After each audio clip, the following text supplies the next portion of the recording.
시어머니는 내게 선택을 강요했다. 여기서 한유처럼 살든지 아니면 내 짐 싸서 당장 나가. 너 같은 천한 여자는 이 집에 있을 자격 없어. 나는 옅은 미소만 지었다. 그리고 조용히 내 물건들을 챙겨 그 집을 나섰다.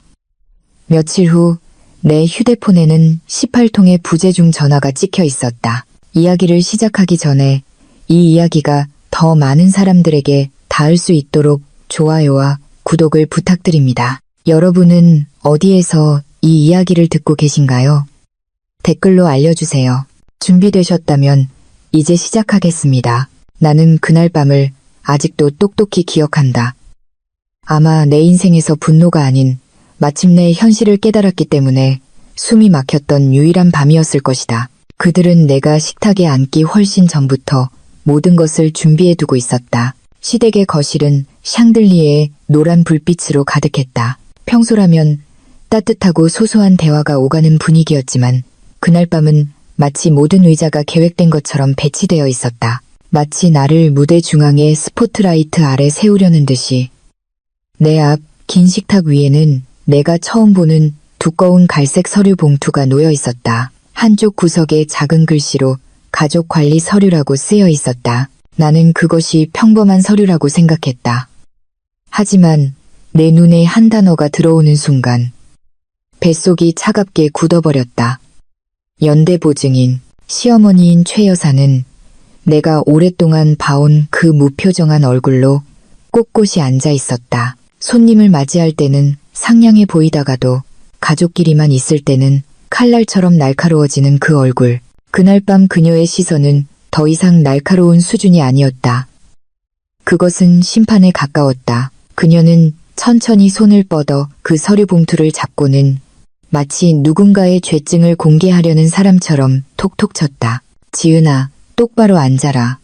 그녀는 나를 보지도 않고 말했다. 목소리는 무언가를 억누르듯 묵직했다. 우리 가족으로서 이야기해야 할 게 있어. 가족으로서. 그 목소리는 내 가슴을 아프게 찔렀다. 그날 밤 그 누구의 얼굴에서도 가족이라는 표정을 찾아볼 수 없었기 때문이다. 심지어 평소 내 옆에 바싹 붙어 앉던 남편 민준마저도 마치 자기 아내보다 더 중요한 것이 있다는 듯 의자에 등을 기댄 채 게으르게 식탁만 내려다보고 있었다. 나는 침착하려 애썼다. 무슨 문제라도 있으세요, 어머님? 그 간단한 질문에 최 여사는 마치 내가 믿을 수 없는 실패의 근원이라도 되는 양 길게 한숨을 내쉬었다. 문제는 바로 너야. 그녀는 너무나 가볍게 말했지만 그 한 글자 한 글자가 예리하게 나를 베어냈다. 민주는 나를 짧게 흘깃 보더니 물을 한 모금 마셨다. 어떤 변호도 설명하려는 신유조차 없었다. 내가 수년간 불평 한마디 없이 그들의 생활비를 대왔음에도 불구하고 심지어 그들이 친척들 앞에서 자랑하던 이 아파트의 대출금 절반을 민준이 성공한 가장으로서 뽐낼 수 있도록 내가 뒤에서 조용히 갚고 있었다는 사실도 모른 채 최 여사가 서류 봉투를 열었다. 종이들이 서로 스치는 소리가 마치 내 잘못의 목록을 읊는 것처럼 들렸다. 이 집에는 도움이 되는 사람이 필요하지. 그냥 빌부터 사는 사람이 필요한 게 아니야. 나는 웃음이 터져나올 뻔했다. 빌부터 산다고? 아파트 대출금을 갚고 신우이의 대학 등록금을 내고 그들이 숨겼던 카드값까지 막아준 게 나인데.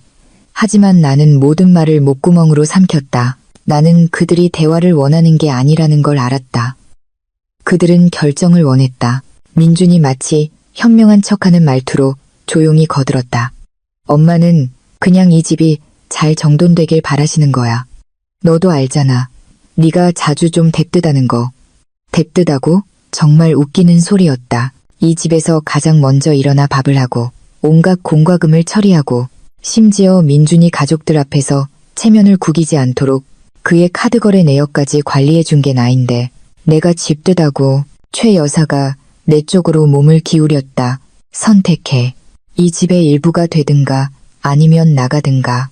간단하고 단호하게 마치 마당에 들어온 이방인을 쫓아내듯 말했다. 하지만 내 심장을 잠시 멈추게 한 것은 그 최후 통첩이 아니었다. 바로 민준의 표정이었다. 그는 옅은 미소를 짓고 있었다. 안도하는 미소, 이 순간을 기다려온 사람의 미소. 그리고 그 서류 봉투에서 민준의 시선은 연대보증인 동의서라고 쓰인 한 페이지에 잠시 머물렀다. 나는 등골을 타고 기이한 감각이 스멀거리는 것을 느꼈다.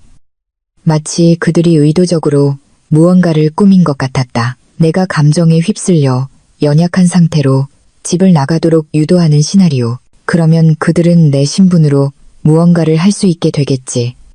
최 여사의 말이 귓가에 울렸다. 이 집안의 규칙을 따를 수 없다면 오늘 밤 당장 내 발로 걸어나가. 나는 폭발하는 대신 천천히 일어섰다. 오히려 나의 침착함이 그들을 놀라게 한 듯했다. 알겠습니다. 나는 부드럽게 말했다. 제가 나가겠습니다. 식탁 위의 서류 봉투는 여전히 열려 있었고 내가 봐서는 안 될 단어들이 언뜻 보였다. 보증인, 개인정보, 동의서, 갑자기 단순한 행정 절차가 아니라 덫처럼 느껴지는 단어들이었다. 나는 가방을 챙겼다. 아무도 나를 막지 않았다. 민주는 일어서지도 않았다. 그리고 내가 현관문을 열고 밖으로 한 걸음 내딛었을 때 온몸을 차갑게 만드는 소리를 들었다. 민준이 아주 작게, 하지만 문이 닫히기 전에 내가 들을 수 있을 만큼 속삭였다. 됐어. 내일 바로 진행시켜. 그 목소리에는 실망도, 당황도, 분노도 없었다. 안도감이었다. 마치 나의 퇴장이 그들 계획의 일부였던 것처럼. 그가 말한 진행이 내일 시작될 때 그 파급 효과가 느껴질 계획의 일부. 나는 형언할 수 없는 감정을 안고 걸어 나왔다.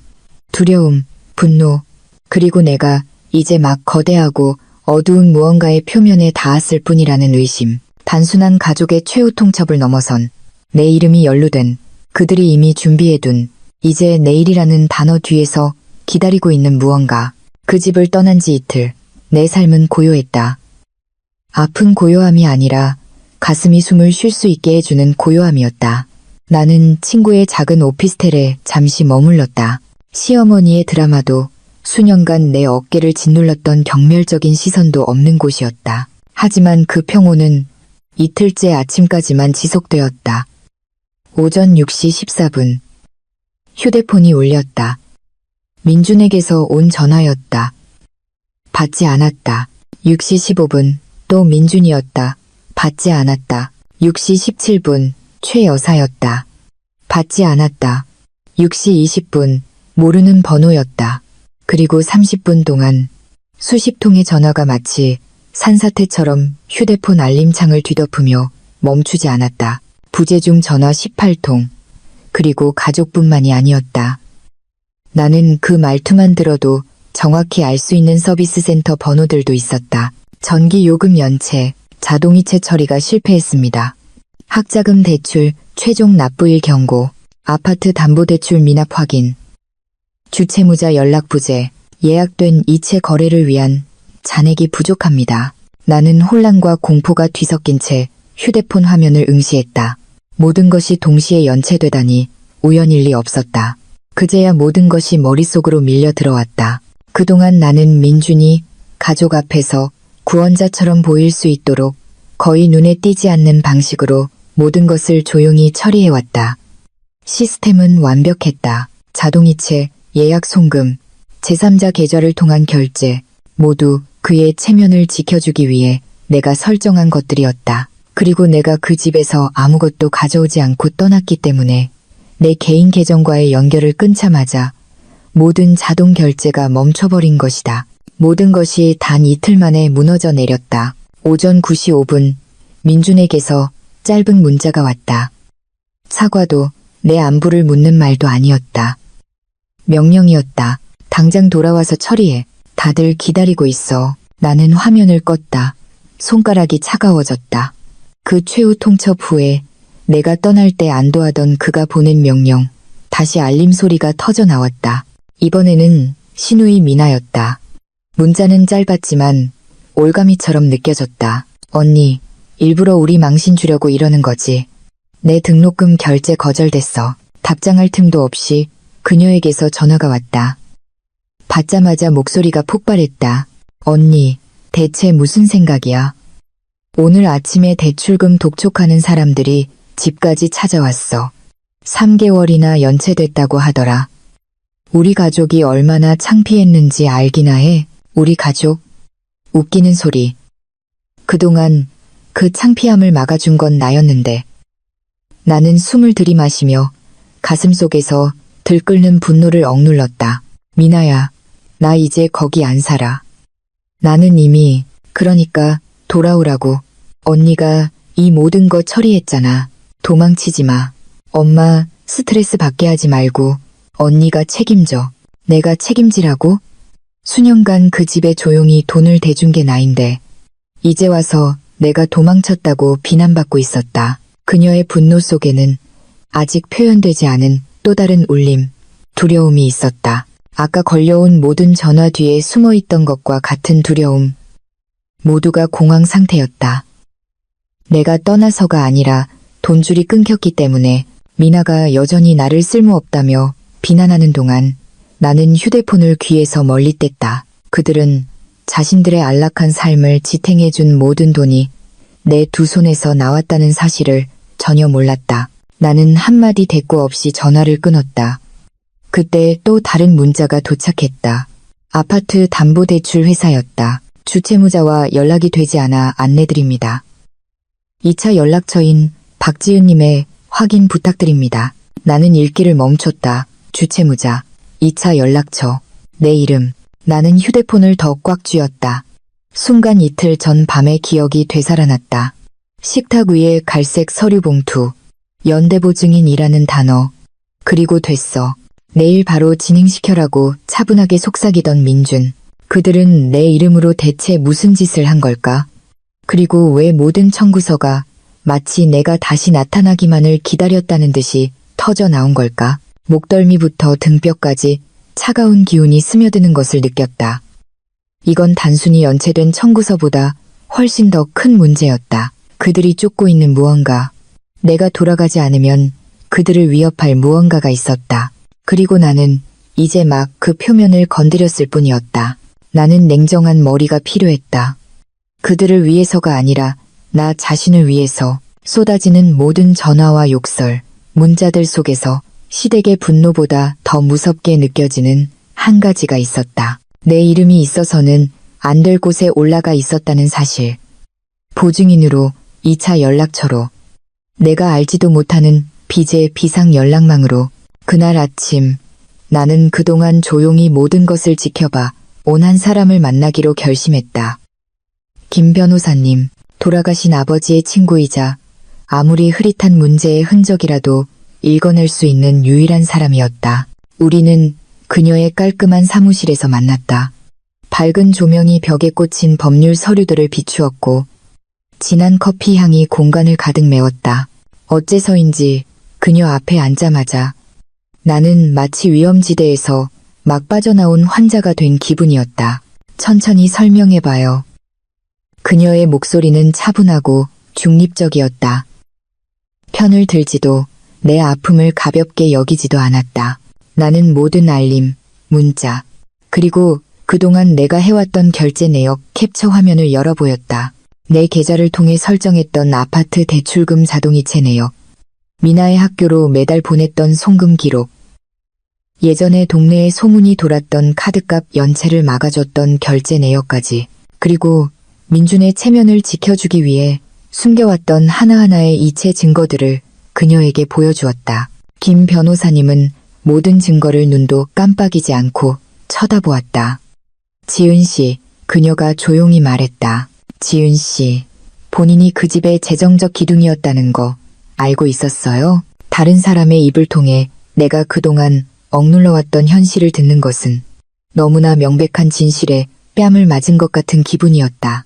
나는 침묵했다. 두 사람의 관계는 오래전부터 불균형했어요. 남편은 가장이라는 이미지를 지키고 지은 씨는 그 모든 균열을 메우고 있었던 거죠. 나는 고개를 숙였다. 저는 그냥 민준 씨가 가족들 앞에서 존중받길 바랐어요. 그가 창피당하는 걸 원치 않았어요. 그 대가로 김 변호사님의 목소리가 조금 커졌다. 그들은 당신이 짐이라는 서사를 만들어냈군요. 심장이 쿵 내려앉았다. 내가 겪었던 모든 모욕적인 말들, 최 여사의 은근한 비난, 민준의 빈정거림, 신우이의 불평, 모든 것이 갑자기 하나의 거대한 그림을 형성하는 퍼즐 조각처럼 느껴졌다. 내가 상상했던 것보다 훨씬 더 어두운 그림. 변호사님, 내 목소리가 갈라졌다. 그들이 제 이름을 쓴 것 같아요.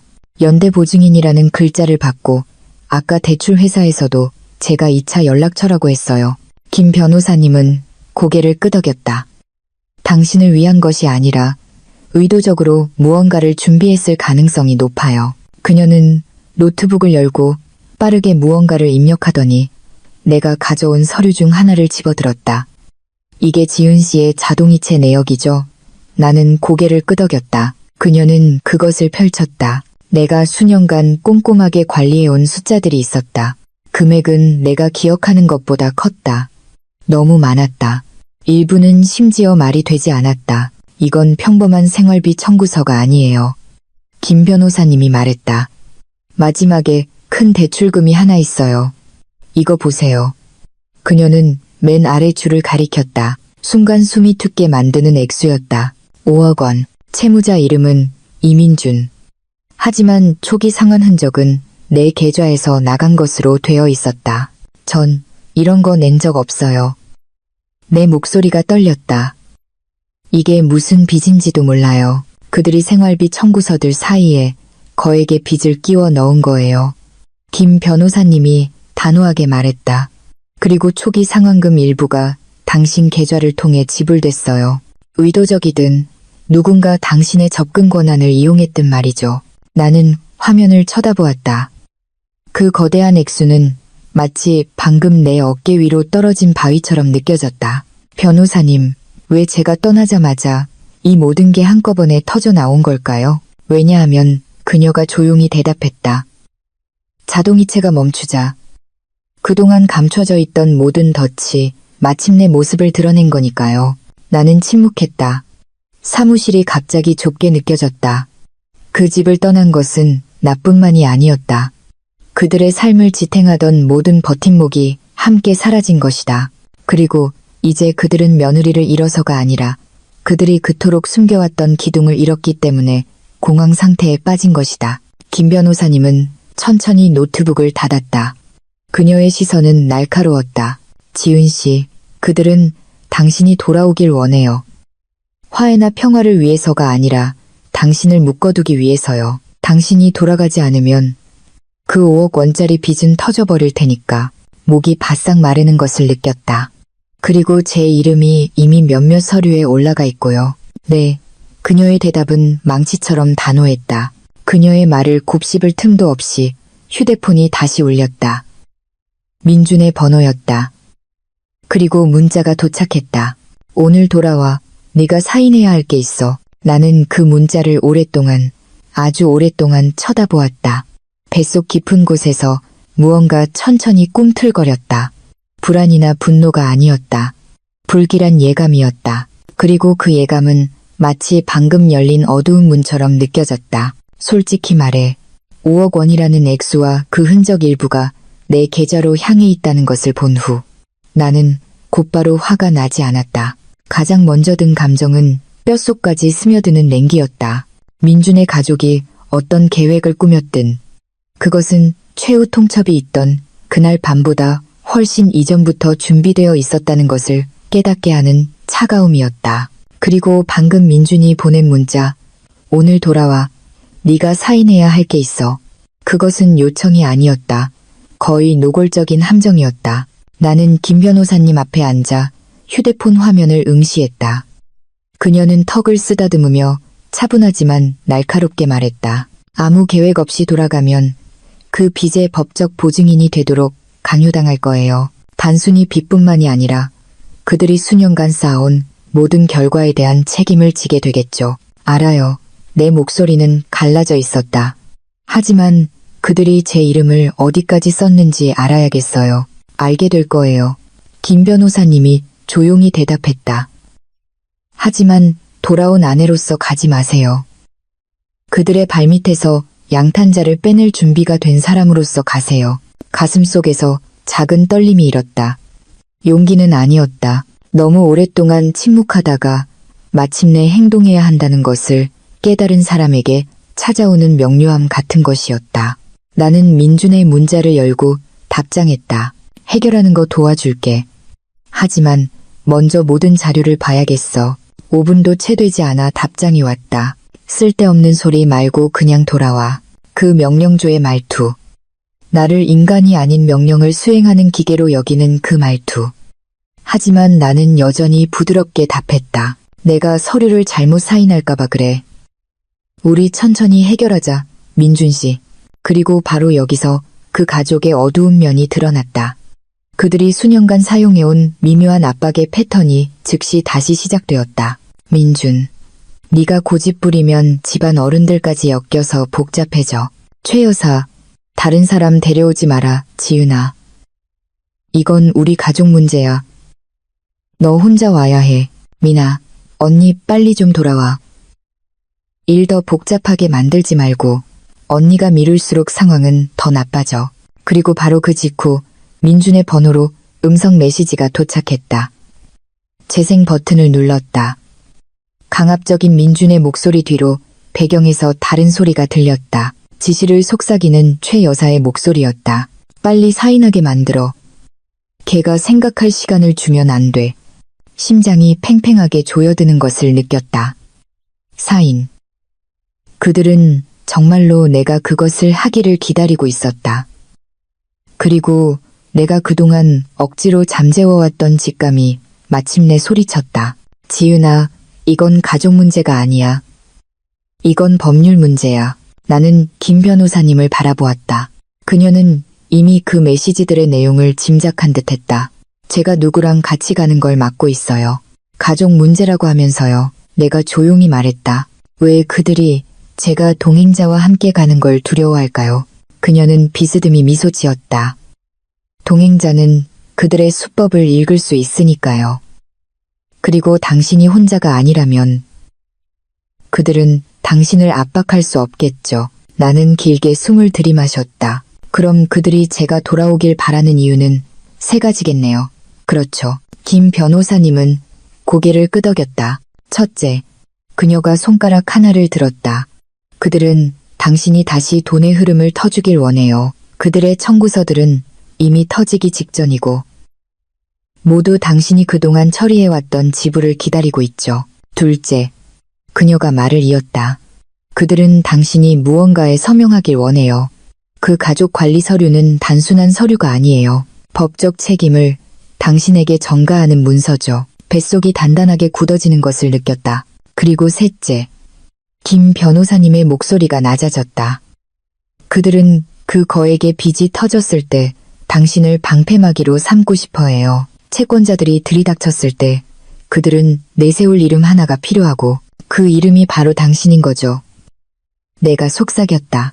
네, 그녀의 대답은 단호했고 어떤 완충 장치도 없었다. 몇 초 동안 사무실은 마치 무중력 상태인 것처럼 느껴졌다. 무작위로 흩어져 있던 모든 퍼즐 조각이 이제 하나로 맞춰지기 시작했다.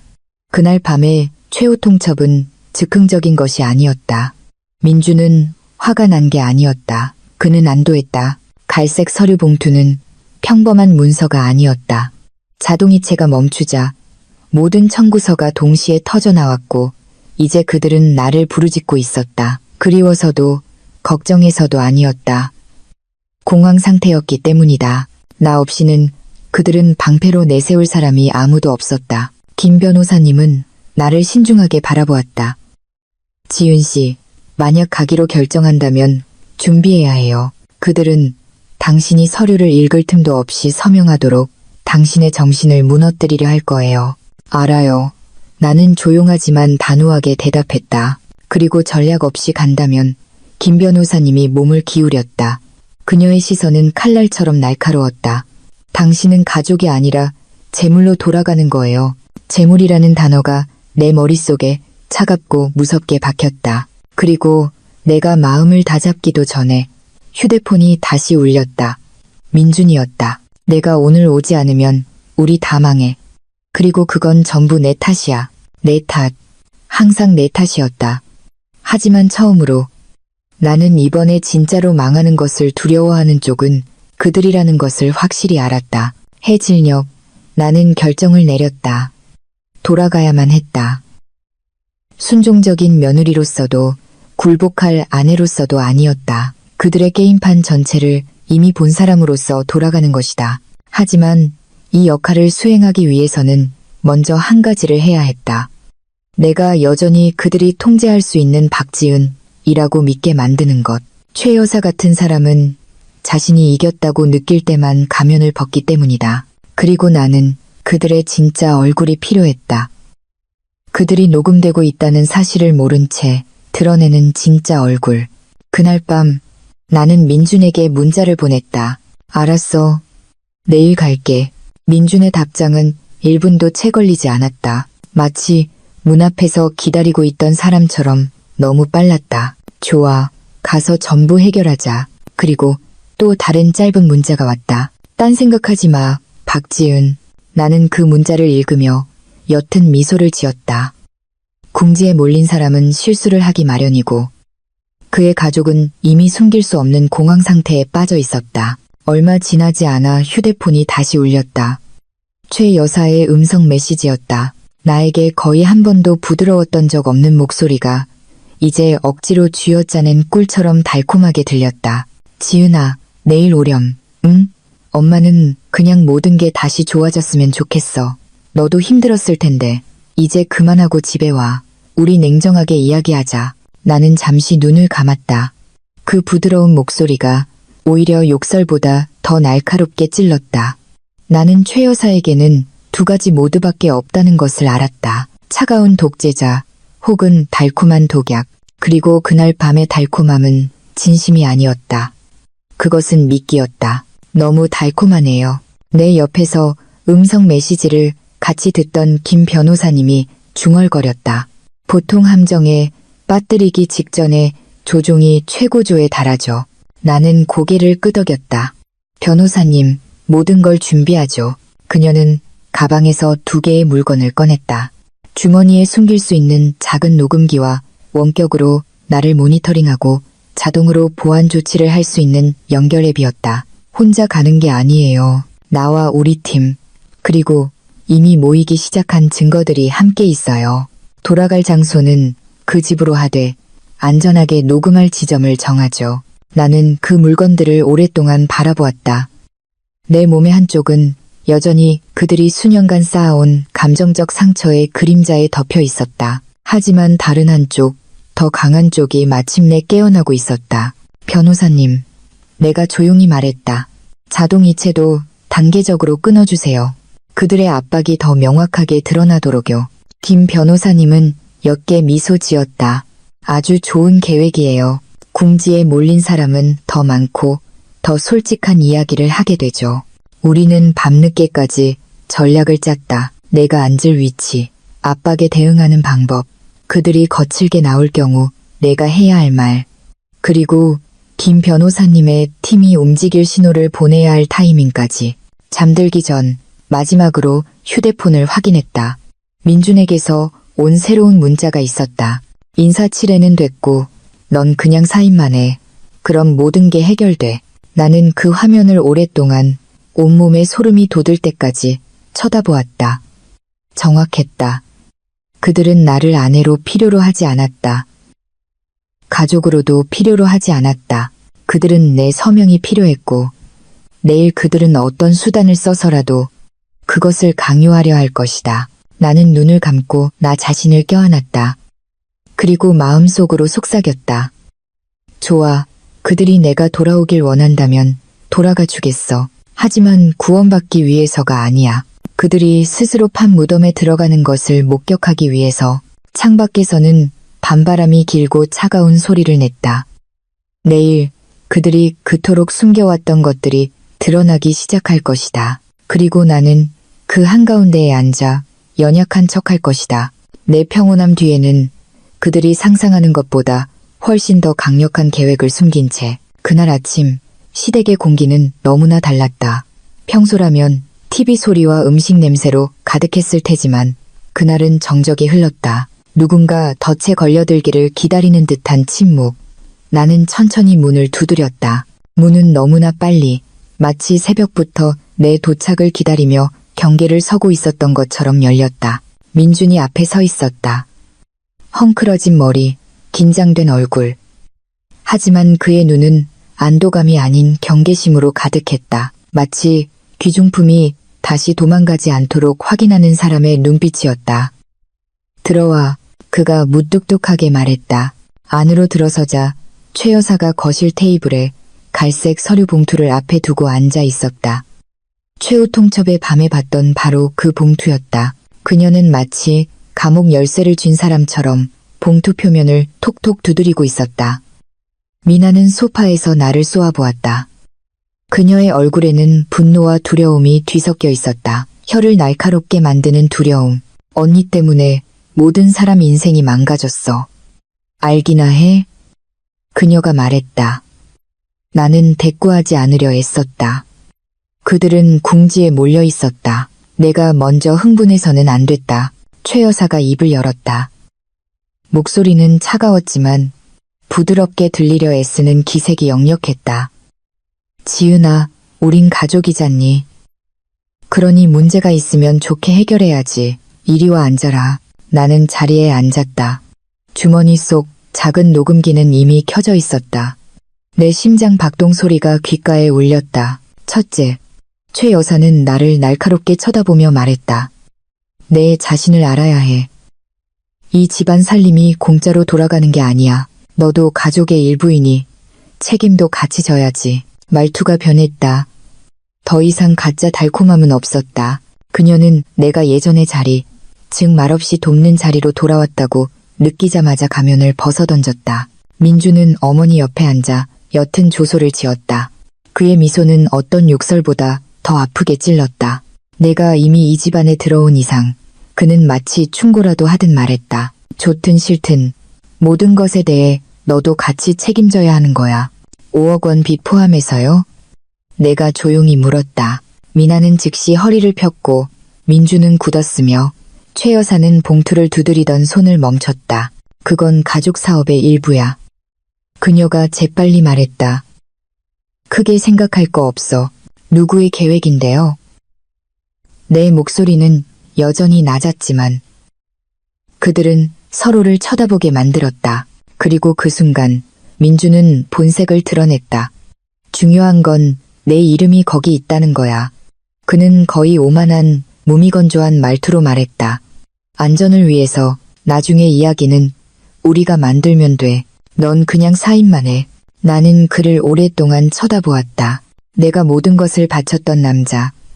시간, 에너지, 돈, 집, 심지어 자존심까지. 이제 그는 아무런 부끄러움도 없이 나를 언제든 찍어내릴 수 있는 법적 도장처럼 여기고 있었다. 최 여사가 몸을 기울였다. 그녀의 목소리는 날카로웠다. 내가 뭔데? 이 집이 없었으면 너는 살지도 못했어. 우리가 너한테 지붕을 제공해줬다고. 여기서 살고 여기서 먹고 네가 나는 웃음이 터져 나올 뻔했다. 내가 산 음식으로 먹고 대출금 절반을 내가 갚는 집에서 살고 심지어 감사 인사 한 번 받지 못하고 그들의 자잘한 빚까지 막아주었는데 민주는 짜증과 당황이 섞인 표정으로 나를 쳐다보았다. 빨리 그 서류 열어 사인해. 이렇게 고집부리면 문제만 더 커져. 나는 천천히 봉투를 열었다. 종이들에는 빼곡하게 글자가 적혀 있었다.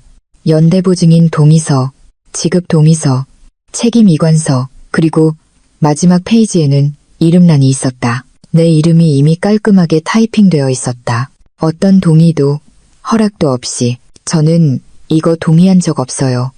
나는 조용하지만 분명하게 말했다. 최 여사는 작게 비웃었다. 그래, 그러니까 지금 사인하라는 거잖아. 그 문장, 그 말투는 요청도 화해의 제안도 아니었다. 그들이 수년간 지은에게 죄책감을 느끼게 해 굴복시키기 위해 사용해온 심리적 압박이었다. 민주는 거칠게 한숨을 쉬었다. 너 일 좀 복잡하게 만들지 마. 너한테는 의무가 있어. 넌 이 가족의 일부야. 책임져야 해. 무엇을 책임져야 하는데요? 내가 물었다. 당신들의 빚지는 습관, 모든 문제를 덮으려는 당신들의 습관. 하지만 나는 그 말을 뱉지 않았다. 모든 것을 참았다. 그들이 계속 말하게 해야 했다. 그들이 더 많이 말할수록 더 많은 증거가 녹음될 테니까. 최 여사는 인내심을 잃었다. 박지은, 네가 사인하길 거부하면 이 집안이 망하는 건 내 탓이야. 네가 민준이 가정을 파괴하는 거라고. 나는 김 변호사님의 지시대로 약간 고개를 숙이며 흔들리는 척했다. 제가 서류를 잘못 사인할까봐 무서워서요. 내가 속삭였다. 민준은 책상을 세게 쳤다.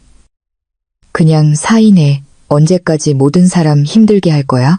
그리고 바로 그 순간 그는 미끼를 물었다. 그는 몸을 숙여 다가왔다. 얼굴이 붉어졌고 턱이 단단해졌다. 잘 들어. 그동안 넌 이 집에서 그냥 사육당한 거야. 그걸 보답이라고 생각해. 그러니까 까불지 말고 사인해. 중요한 건 내 이름이 거기 있다는 거야. 안전을 위해서. 나중에 이야기는 우리가 만들면 돼. 그 문장. 중요한 건 내 이름이 거기 있다는 거야.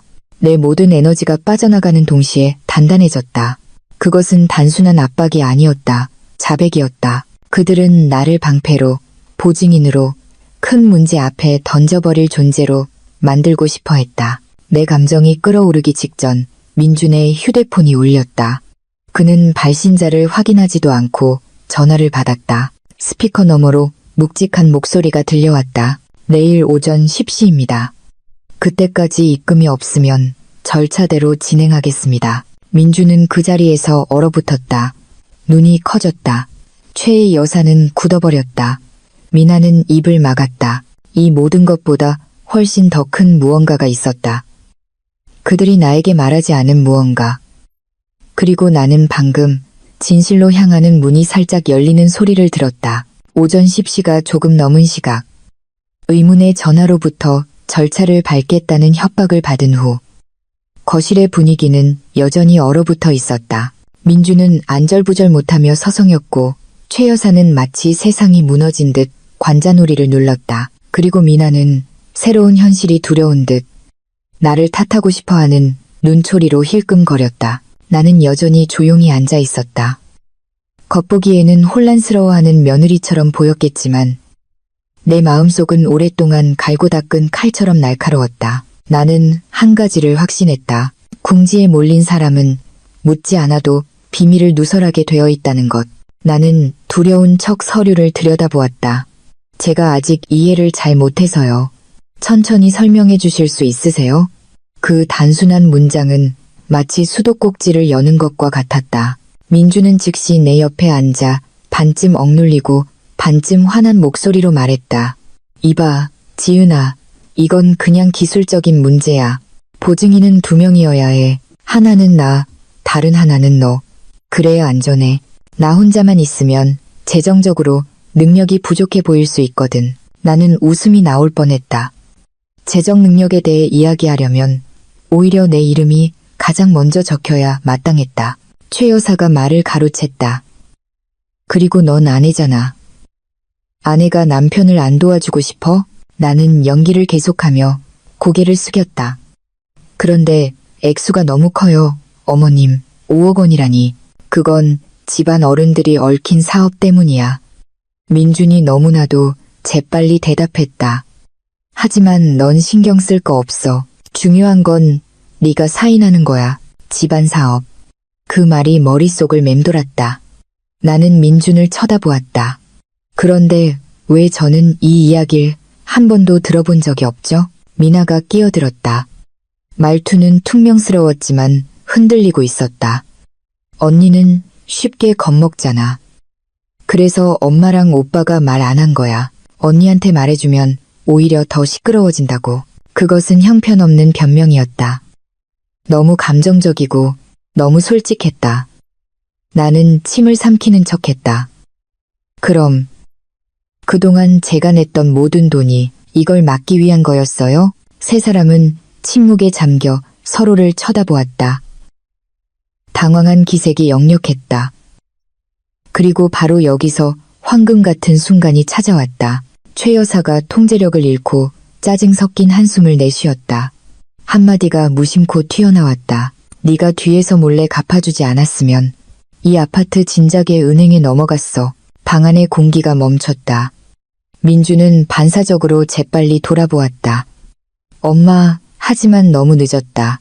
모든 것이 녹음되었다. 나는 입을 가리며 충격받은 척했다. 반면 마음속에서는 무언가 조용히 터져나오는 것을 느꼈다. 승리감이 아니라 확신이었다. 그들은 인정했다. 그동안 내가 돈을 냈다는 것을, 내가 그들의 삶을 지탱했다는 것을, 내가 그들을 친척들 앞에서 당당하게 설 수 있게 만들어 주었다는 것을. 민주는 좌절감에 책상을 가볍게 쳤다. 지은아, 잘 들어. 지금 중요한 건 일단 이걸 해결하는 거야. 내일 오전 10시. 그거 장난 아니야. 그때까지 해결 못하면 결과가 아주 심각해. 어떤 결과인데요? 내가 부드럽게 물었다. 한 번도 제대로 설명해 주신 적 없잖아요. 민준의 얼굴이 어두워졌다. 그가 숨기고 싶은 무언가가 있었다. 5억 원이라는 숫자보다 더 끔찍한 무언가. 내가 말해도 넌 이해 못할 거라고 했잖아. 그는 날카롭게 소리쳤다. 이건 남자들 사업 문제야. 넌 끼어들지 마. 최 여사가 재빨리 고개를 끄덕이며 덧붙였다. 넌 그냥 사인만 해. 그래야 모든 게 순조롭게 풀리지. 이 집안 망가지는 거 보고 싶어? 망가졌다고? 이 가족은 내가 없어도 이미 망가져 있었다. 나는 천천히 눈을 깜빡이며 두려워하는 모습을 보이려 애썼다. 제가 사인하면 나중에 제가 다 뒤집어 쓰는 거 아니에요? 그건 그냥 형식적인 거야. 민준이 짜증스럽게 비웃었다. 안전을 위해서 그냥 지나쳐야 할 말이었지만 나는 일부러 다시 미끼를 던졌다. 안전이요? 누구를 위해서요? 처음으로 아무도 대답하지 않았다. 두꺼운 담요처럼 거실을 감싸는 침묵만이 흘렀다. 그때 그들이 변명을 찾지 못해 당황하던 바로 그 순간 밖에서 조용한 노크 소리가 들렸다. 미나는 창밖을 내다보더니 얼굴이 하얗게 질렸다. 오, 오빠. 그녀의 목소리가 떨렸다. 그 사람들 또 왔어.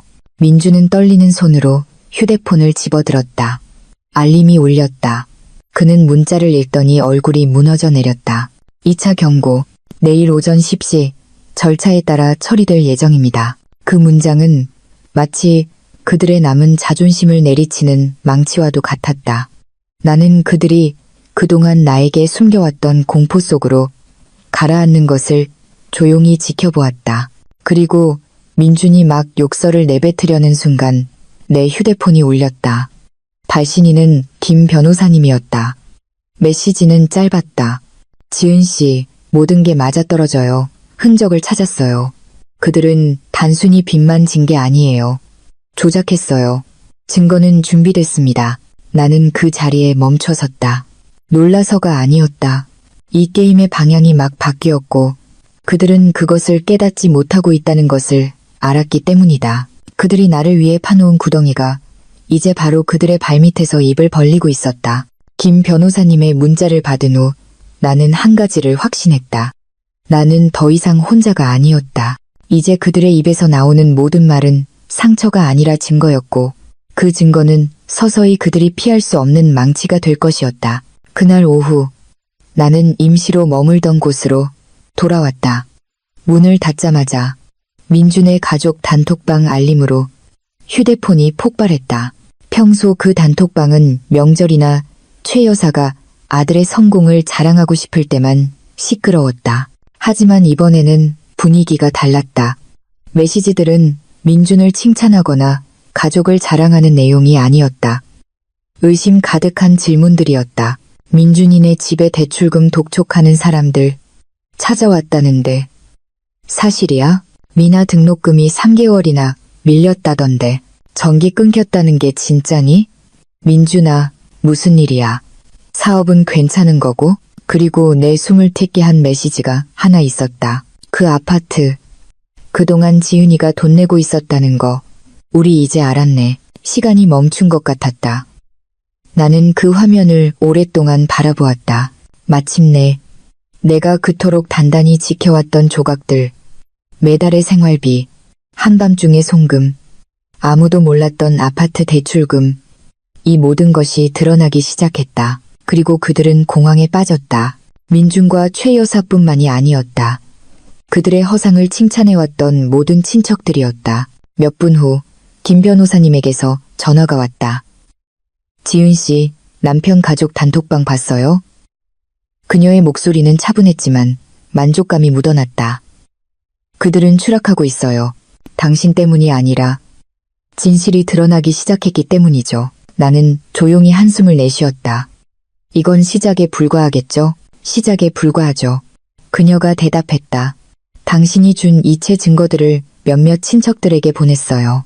이제 그들은 더 이상 부인할 수 없어요. 이제 사회적 부담이 뒤바뀌었죠. 참 아이러니하네요. 당신을 짐이라고 비난했던 사람들이 이제 왜 당신 돈으로 살아왔는지 설명해야만 하니까요. 나는 눈을 감았다. 오래된 상처가 마침내 숨을 쉬는 듯한 기분이었다. 하지만 이야기는 아직 끝나지 않았다. 끝나지 않았다. 10분 후 민준이 혼란스러운 목소리로 내게 전화를 걸었다. 내가 집안 어른들한테 무슨 말을 한 거야? 왜 우리 집안일을 퍼뜨리고 다녀? 그는 헐떡였다.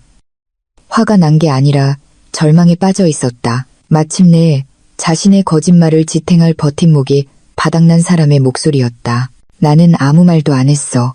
내가 몸이 건조하게 대답했다. 아마 그들이 당신들이 그토록 숨겨왔던 증거를 이제야 본 거겠지. 전화 너머로 무언가 떨어지는 소리가 들렸다. 유리잔인지 접시인지 모를 소리. 최 여사가 휴대폰을 빼앗았다. 지은아, 너 정말 너무하는구나. 모두가 대출금이며 네가 보낸 돈이며. 그녀는 말을 멈췄다. 현실이 그녀의 뺨을 때렸다.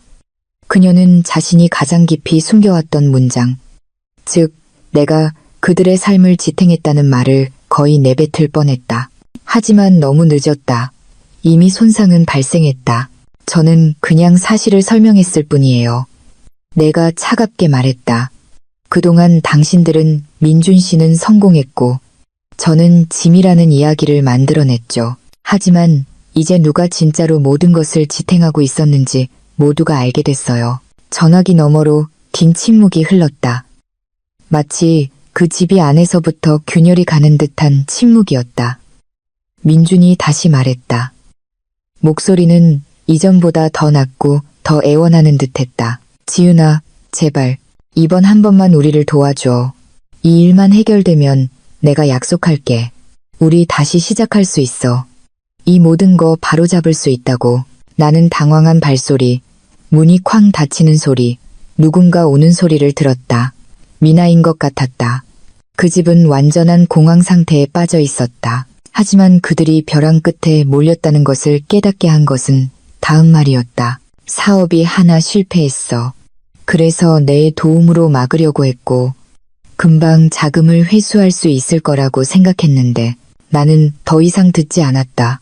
그때 김 변호사님에게서 문자가 도착했기 때문이다. 지은 씨, 무언가 찾았어요. 그들이 자랑하던 그 아파트, 그들에게 완전히 안전한 곳이 아니에요. 나는 침을 삼켰다.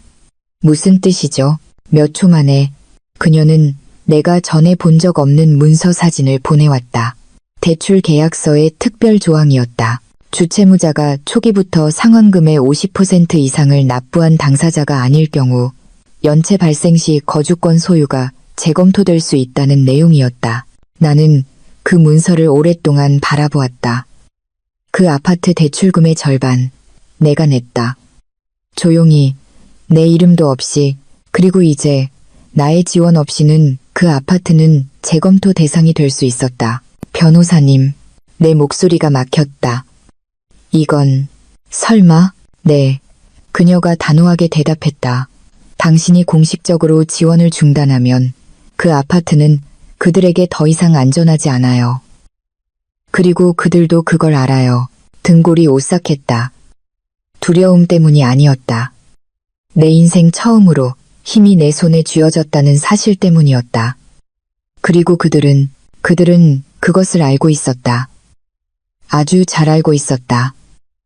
바로 그 순간 내 휴대폰이 울렸다. 최 여사에게서 온 문자였다. 지은아, 지금 당장 돌아와. 우리 좋게 이야기하자. 외부 사람 끌어들이지 말고 우리 더 망신당하게 하지 마. 그리고 다음 문장은 내 가슴을 아주 평온하게 만들었다. 제발 이 집만은 우리에게서 뺏어가지 말아다오. 나는 알았다. 바로 그 순간 알았다. 그들은 더 이상 나를 며느리로서 두려워하지 않았다. 그들은 자신들의 모든 허상을 무너뜨릴 수 있는 사람으로서 나를 두려워하고 있었다. 그리고 내 인생 처음으로 나는 죄책감을 느끼지 않았다.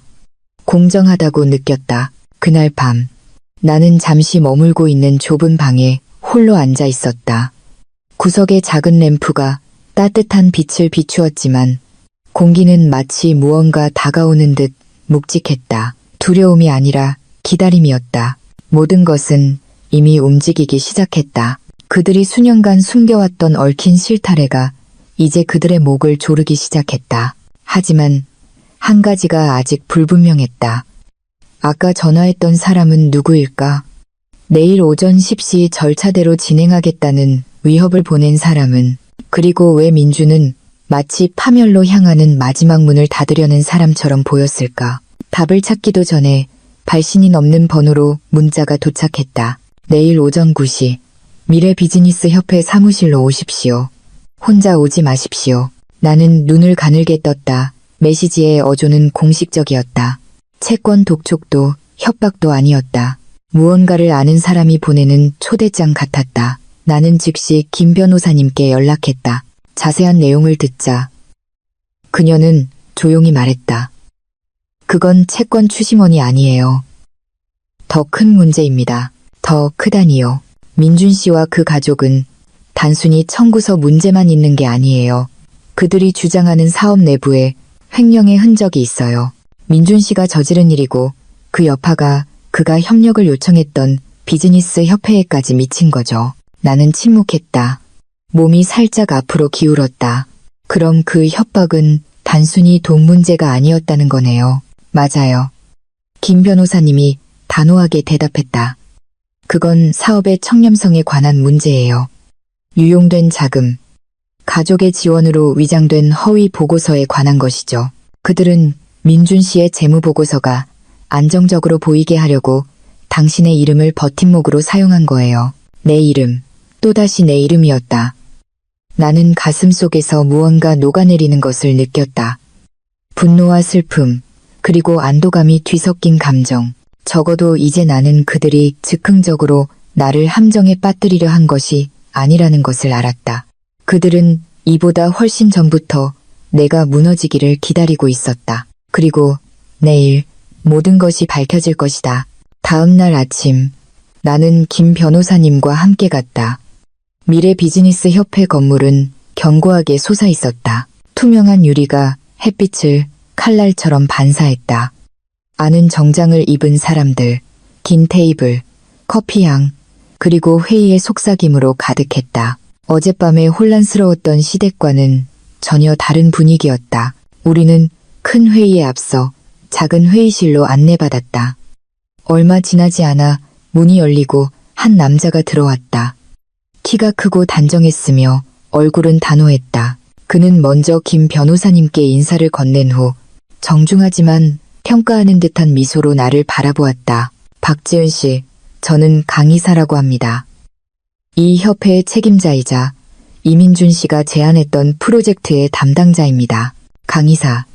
그 이름은 민준과 최 여사의 메시지에서 몇 번 등장했다. 그들이 영향력 있는 리더, 성공으로 가는 마지막 문, 그들을 구해줄 수 있다고 믿었던 사람이었다. 하지만 강이사의 눈빛을 보자마자 나는 그들이 잘못된 사람을 압박했다는 것을 바로 알았다. 그는 희미한 놀라움을 담은 눈으로 나를 바라보았다. 저는 지은 씨의 자료를 이미 검토했습니다. 나는 굳어졌다. 제 자료요? 네. 강이사는 앞에 놓인 태블릿을 밀었다. 거액의 꾸준한 이체 기록. 지은 씨의 이름은 재정적 후원자로 기재되어 있지만 어떤 사업 구조에도 등록되어 있지 않더군요. 나는 침을 삼켰다. 강이사는 몸이 건조하지만 단호한 어조로 말을 이었다. 박지은 씨, 당신은 이민준 씨의 프로젝트의 일부가 아니지만 그들의 보고서는 마치 당신을 가족 자본 제공자인 것처럼 묘사하고 있습니다. 그것은 조작입니다. 나는 김 변호사님이 곧 다가올 일에 대비해 등을 꼿꼿이 펴는 것을 느꼈다. 그리고 저희가 당신을 부른 이유는 강 이사는 길게 숨을 들이마셨다. 이민준 씨가 당신의 이름을 개인 보증으로 사용하여 협력 연장을 신청했기 때문입니다. 다리에 힘이 풀리는 것 같았다. 개인 보증. 그것은 빚과 손실에 대한 최종 책임을 지는 사람으로 지정되는 법적 용어였다. 강 이사는 고개를 끄덕였다. 당신의 동의 없이 말이죠. 그것은 문장이 아니었다. 선고였다. 나는 손바닥으로 입을 막았다. 온몸이 미세하게 떨렸다. 두려워서가 아니었다. 너무 오랫동안 억눌러왔던 분노가 마침내 그 목적지를 찾았기 때문이었다. 강 이사는 민준처럼 나를 얕보는 것이 아니라 존중하는 눈빛으로 말을 이었다. 저는 당신이 알아야 한다고 생각했습니다. 저와 협회팀은 이미 그들의 제안을 거절했습니다. 이민준 씨는 리스크를 숨기고 재정 안정성을 위조했으며 당신의 이름을 부당하게 사용했습니다. 회의실 유리 너머로 민준과 최 여사, 그리고 미나가 대기실에 앉아 있는 것이 보였다. 민준은 계속해서 머리를 감싸 쥐었고 최 여사는 땀을 닦는 듯 보였다. 미나는 작게 울고 있었다. 그들은 정말로 강 이사가 구원자가 될 것이라고 생각했던 것이다. 하지만 강 이사는 협력은 취소되었습니다. 오늘부로 당신들의 접근은 차단됩니다. 라는 한 문장으로 모든 문을 닫아버렸다. 나는 이보다 더 조용하고 정확한 처벌을 본 적이 없었다. 강 이사는 이어서 나를 바라보았다. 그의 목소리는 더 따뜻해졌다. 한 가지 말씀드리고 싶습니다. 저희는 당신이 그저 빌부터 사는 아내가 아니라는 것을 압니다. 당신은 무언가를 세우고 일하고 문제를 해결하고 다른 사람의 체면을 지켜주기 위해 침묵을 지킨 사람입니다. 눈시울이 뜨거워졌다. 처음으로 누군가가 나를 있는 그대로 봐주었다. 그렇기 때문에 그가 말을 이었다. 저희는 그들 편이 아니라 당신 편에 서 있습니다. 나는 눈물을 참으며 고개를 숙였다. 밖에서는 대기실 문이 열렸다. 최 여사의 목소리가 강 이사를 부르며 높아졌다. 민준도 당황하며 일어섰다. 그들의 외침은 회의실의 두꺼운 유리에 막혀 희미하게 들렸다. 강 이사는 그저 태블릿을 닫으며 말했다. 이것은 더 이상 가족 문제가 아닙니다. 박지은 씨. 이것은 당신의 진실성에 관한 문제입니다. 그리고 우리가 밖으로 나섰을 때 나를 향한 민준의 시선은 더 이상 분노도 오만함도 아니었다. 무너져 내린 눈빛이었다. 그의 인생에서 처음으로 그는 이야기를 통제할 수 없었다. 자신을 구할 수 없었다. 그리고 그는 이전보다 훨씬 더 평온해진 내 눈빛에서 이 게임의 끝이 다가왔음을 알았다. 김 변호사님과 함께 협회 건물을 나올 때 나는 마치 그동안 감히 열어보지 못했던 문을 막 통과한 기분이었다. 두려워서도 내가 약해서도 아니었다. 수년 동안 나는 내 자신이 누구인지 볼 수 있는 공간을 한 번도 허락받지 못했기 때문이다. 그날 나는 그것을 명확하게 보았다. 침묵해야 하는 며느리도 압박당할 수 있는 아내도 어디로든 끌려갈 수 있는 방패도 아니었다. 나는 그들의 삶을 지탱해온 사람이었다. 칭찬도 인정도 없이 조용히. 그리고 이제 마침내 나는 그 그림자 밖으로 걸어 나왔다. 그날 오후 시댁에 도착했을 때 분위기는 평소와 달랐다. 보통 그 집은 가짜 웃음소리나 시끄러운 TV 소리, 음식 냄새로 가득했지만 오늘은 문 닫는 소리, 당황한 발소리, 불안한 속삭임뿐이었다. 최 여사는 부은 눈으로 문을 열었다. 얼굴은 잔뜩 구겨져 있었다. 민주는 그녀 뒤에서 양손으로 머리를 감싸쥔 채 서 있었다. 미나는 소파에 앉아 무릎을 끌어안고 울고 있었다. 내가 들어서자 그들은 더 이상 예전처럼 나를 경멸의 눈으로 보지 않았다. 얕보는 말투도 나를 짐으로 여기던 시선도 없었다. 오직 두려움만이 있었다. 그들이 오만함 뒤에 숨겨왔던 두려움. 민준이 먼저 말을 꺼내려 했다. 우리 다시 다 해결할 수 있어, 지은아. 제발, 이 집 뺏기게 두지 마. 제발. 나는 손을 들어 그를 막았다. 이 결혼 생활에서 처음으로 그는 정말로 입을 다물었다. 김 변호사님이 나와 함께 앉았다. 이제는 그들이 나를 압박하는 도구가 아니라 내 편에 서 있는 증거가 된 서류 봉투를 열었다. 그녀는 모든 녹음 파일, 최 여사의 자백, 민준의 압박, 조작된 서류, 그들이 준비했던 위조 서명, 내가 아파트 대출금의 대부분을 지불했다는 증거, 내 이름이 동의 없이 개인 보증으로 사용되었다는 증거를 모두 꺼내놓았다. 그리고 김 변호사님이 증거를 하나씩 읽어내려갈 때마다 그것은 그들이 피할 수 없는 타격이 되었다. 미나는 고개를 숙여 얼굴을 가렸다. 최 여사는 울음을 터뜨렸지만 후회의 눈물이 아니었다. 수년간 쌓아온 명성이 자식들과 친척들 앞에서 산산조각 나는 것을 보며 흘리는 눈물이었다. 민주는 그저 멍하니 서 있었다. 마치 거짓말로 쌓아올린 세상이 천천히 무너져 내리는 것을 지켜보는 사람처럼. 모든 것이 명확해진 후 김 변호사님은 차분하게 결정을 제시했다. 선택지는 두 가지입니다. 첫째, 법적 중재입니다. 이 위조 서류들은 무효화되고 박지은 씨는 빚을 갚거나 보증인이 될 어떠한 의무도 지지 않습니다. 또는 둘째, 정식 법적 절차입니다. 이 모든 증거를 가지고 당신들은 사기 및 명의도용 혐의로 기소될 수 있습니다. 최 여사는 작게 비명을 지르며 입을 막았다. 법만은 안 돼. 제발, 지은아, 제발, 넌 가족이잖니. 나는 오랫동안 그녀를 바라보았다.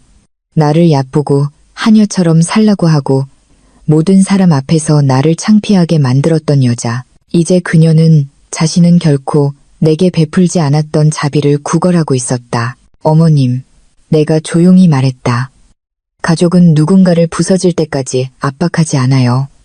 가족은 며느리를 자신이 만들지도 않은 빚의 함정에 빠뜨리지 않아요. 가족은 다른 사람의 이름을 함부로 쓰지 않아요. 민준이 반걸음 앞으로 나섰다. 지은아, 미안해. 난 그냥 무서웠어. 나한텐 아무도 없었어. 너만이 날 도울 수 있는 유일한 사람이었어. 나는 옅게 미소 지었다. 미움도 복수심도 없었지만 자비도 없는 미소였다. 나는 도왔어, 민준 씨. 수년 동안. 하지만 당신들은 한 번도 나를 인간으로 대한 적이 없었지.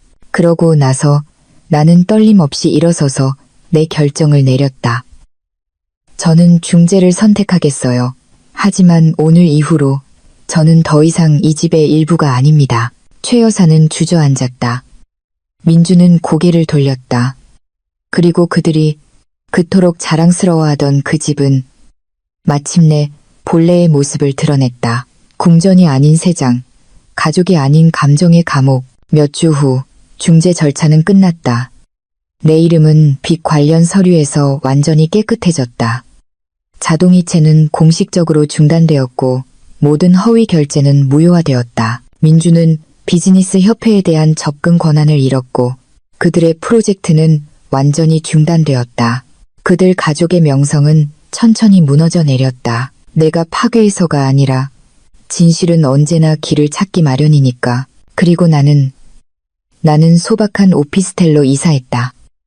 압박으로부터, 그 집으로부터 멀리 떨어진 곳으로. 내 삶은 천천히 내가 알던 모습으로 돌아왔다. 평온하고 정직하며 다른 사람의 인생값을 치를 필요가 없는 삶. 그날 밤 나는 작은 발코니에 앉아 반짝이는 도시를 바라보았다. 수년 만에 처음으로 내 휴대폰은 고요했다. 아픈 고요함이 아니라 새로운 집처럼 느껴지는 고요함이었다. 나는 무릎을 끌어안고 긴 숨을 들이마셨다. 마침내 끝났다. 적어도 나는 그렇게 생각했다. 막 안으로 들어가려던 순간 휴대폰이 울렸다. 저장되지 않은 번호로 온 문자 한 통. 이게 다 끝난 것 같아? 이건 그냥 시작일 뿐인데. 나는 그 자리에 얼어붙었다. 숨이 터섰다. 그리고 그 문자 아래에는 내 온몸에 소름이 돋게 하는 이름 하나가 있었다. 그동안 내 돈으로 이득을 취했던 사람의 이름. 민준의 그늘 뒤에서 내가 예전에 대수롭지 않게 여겼던 작은 거래들 속에 숨어있던 사람. 내가 결코 연루되었으리라고는 상상도 못했던 사람. 이제 자신의 차례를 기다리며 나타난 사람. 나는 알았다. 이 이야기는 아직 정말로 끝나지 않았다는 것을. 그리고 그 이름은 한유라였다.